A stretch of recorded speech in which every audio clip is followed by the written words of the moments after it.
Hi, and welcome to Rick on Real Estate. I'm Rick Van Wieren from RE/MAX Properties, and with me is my special guest, John Haney from Colorado Mortgage Company. And we're here today to talk about VA loans for veterans. John, how are you? I'm great. Thanks, Rick. Thanks for joining us. So I was doing, as you know, I like to play with numbers a little bit, and I was doing a little bit of playing with numbers, and I noticed that last month VA loans accounted for 26.5% of all of the transactions in El Paso County, or in our whole MLS. That's a big chunk of the market. It is, yes. Well, you figure with 5 military bases here, that's and lots of DoD supporting personnel, it's a popular place to be. It is. It's, the bases here in Colorado Springs are some of the most popular within their system. So, Fort Carson is kind of known as the best base in the Army, and Air Force Academy and Peterson Air Force Base and Schriever are all very, very popular in the Air Force circuit. And of course, NORAD gets people from all of the branches. So we have a lot of military here, and we want to do a good job serving them. The VA loan is one of the best ways that we can kind of honor our veterans in the real estate industry anyway, because it gives them a chance to buy a house without a down payment. How does it work exactly? Well, it's, in my opinion, if you have the option to go with a VA loan, 9 times out of 10, it's going to be the best deal. Generally speaking, the interest rates on the program are significantly lower. There's no monthly mortgage insurance, although there may be a funding fee that the VA will charge, and that's going to vary depending on use and type of service, whether it was reserves or active duty. So talk to me a little bit about the VA funding fee. How does that work exactly? Well, for somebody who did serve active duty, doesn't matter which branch, if they had at least 90 days or more of active duty in our current time frame that we have now, which we are currently still at war, then they are eligible for a VA loan. And that first time fee is 2.15%.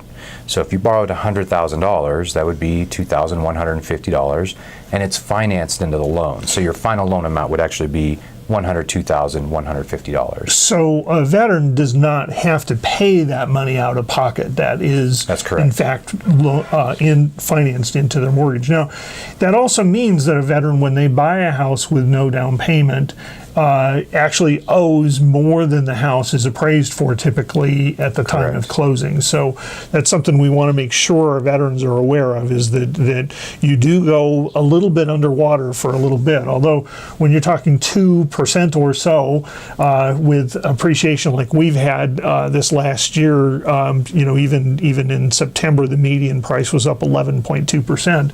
So that 2% that we're talking about disappears quickly in that process. Right, and for veterans who have served and upon an honorable discharge, if they came out of the service with an injury or some kind of a disability that was related to their service, if they're rated at 10% or more, that VA funding fee is actually waived. So at that point, it's not even prorated. That's it's correct. Waived it's completely waived with 10% or more disability. Which is fantastic. Now, what if a veteran has already used their VA eligibility previously? How does that work? Yeah, so what happens is they call that a subsequent use, and the subsequent use charge is 3.3%. So it's higher. It is higher, and so if you're purchasing a second home or a third home or so on, oftentimes we want to analyze the data and just make sure that using the VA a second or third time does still make sense, depending on the interest rate and the overall terms and the whole picture. Sure. Now, what if they're putting down payment with it? I mean, you can put down payment with a VA loan just like any other loan. Yes. What if they're putting a down payment with it? Yeah, does that affect it? It does. So certainly at 5% and higher, there is a reduction to that total funding fee. Okay, great. Now, can a veteran own more than one home that has a VA loan on it? Great question. Yes, so we actually you can actually have more than one home and more than one VA loan at a time. And so there is a limit to how much debt you can have with 2 VA loans, and so that would be something that we would want to talk about specifically to somebody's circumstances. So what is that limit, just to... Help out our viewers. Most of the time, you're going to be capped at a total VA indebtedness of $453,100. Okay. Which is quite a bit. So what about more expensive homes? Because we, get retired officers and stuff, or even people who have just gone into the workforce and done really well for themselves and want to buy a more expensive home than what a VA zero down qualifies for. How does that work? Well, VA jumbo loans are available, and what constitutes a jumbo loan is if you're financing more than $453,100 using your VA.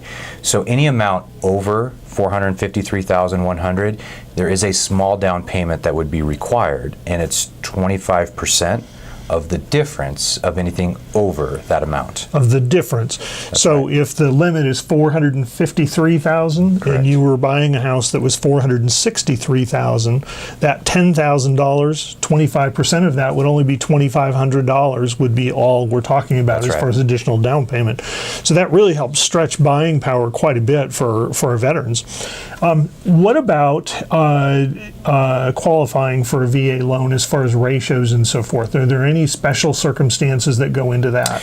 There are some basic guidelines, but the VA home loan is very flexible from the standpoint of debt to income ratios and credit scores. For example, as long as the veteran has enough residual income, and we qualify the residual income based upon what are their other debts other than just regular monthly liabilities for credit cards or auto loans or monthly mortgage payments?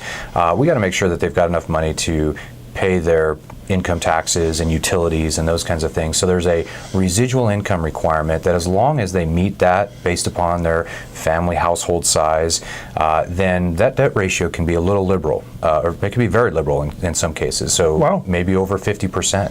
Wow. And so, but in general, we're looking to qualify people that, we really don't want people to spend more than 40 to 45% of their gross income, but there's exceptions to every rule. Yeah.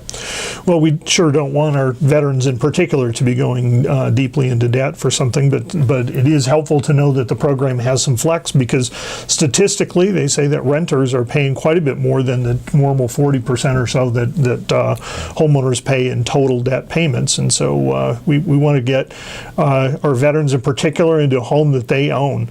We appreciate you sharing some of this great information for our veterans and active duty military here in El Paso County, and thanks for joining us on Rick on Real Estate.